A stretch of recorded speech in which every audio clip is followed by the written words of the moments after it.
ABC News World Headquarters in New York. This is World News Tonight with David Muir. Good evening, and we begin tonight with these two major storm systems on both coasts. In the northeast, the tornado threat as we come on tonight as the region braces for the heaviest rain in months and possibly dangerous flash flooding given how dry the ground is. And in the west at this hour, the storm there turning deadly tonight. What's called a bomb cyclone and an atmospheric river, multiple rounds on the way there, already slamming the Pacific Northwest. They're bracing for flooding, landslides, winds up to 70 miles per hour. Powerful winds already bringing down countless trees in Bellevue, Washington, falling on power lines, igniting them. In Seattle, a massive tree crashing onto a commuter bus, hundreds of thousands without power tonight. And in the east at this hour, a tornado warning in the Pittsburgh area, this time lapse right here, showing the city as the front moves in. The storm about to arrive from New York City to Boston as well. Let's get right to Chief Meteorologist Lee Goldberg from our station here in New York, WABC, tracking it all tonight. Lee?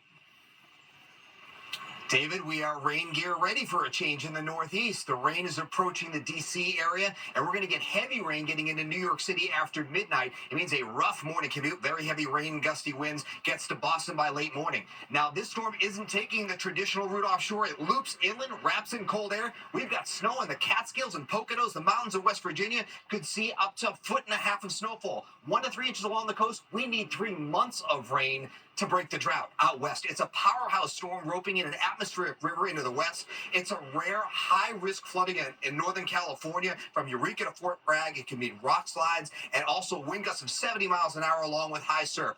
1 to 2 feet of additional snow from the mountains of Northern California into the Bitterroot. It's going to be a rough 72 hours ahead for both coasts. David? Meteorologist Lee Goldberg leading us off here tonight. Lee, thank you as always. The Northeast bracing tonight, as Lee said, while the images coming in from the west at this hour are devastating. Trees coming down, turning deadly already. One woman killed in her home in the shower. Mola Lenghi in Sonoma County, California tonight. Tonight, hundreds of thousands without power as a massive bomb cyclone slams the west. Power lines setting trees on fire in King County, Washington. First responders racing to dozens of calls across the Seattle area. At least 2 killed by falling trees, including a woman who authorities say was killed inside this home in Bellevue. A massive tree practically swallowing this city bus. Another one crushing this fire department vehicle. This car completely flattened. Take a look at how tiny that space is.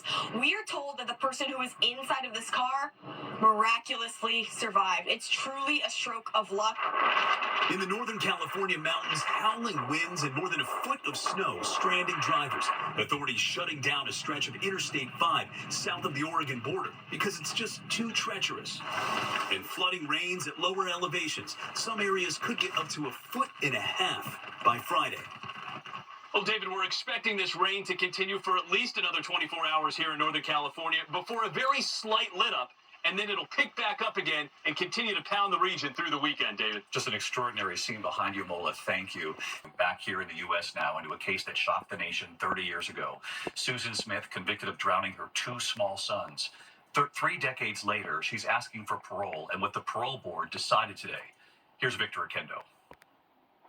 It was a case that shocked the nation. A mother convicted of drowning her 2 young sons, and tonight Susan Smith has been denied parole after tearfully making her case for freedom.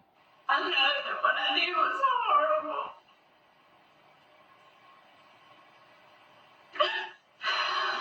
And I would give anything if I could go back and change it. In October 1994, Smith rolled her car into a South Carolina lake while her 3-year-old son Michael and 14-month-old Alex were strapped in their car seats. Smith then lied to authorities, saying she'd been carjacked by a black man who drove away, pleading for her sons to be returned safely. I want to say to my babies that your mama loves you so much. Later confessing to letting her car go into that lake.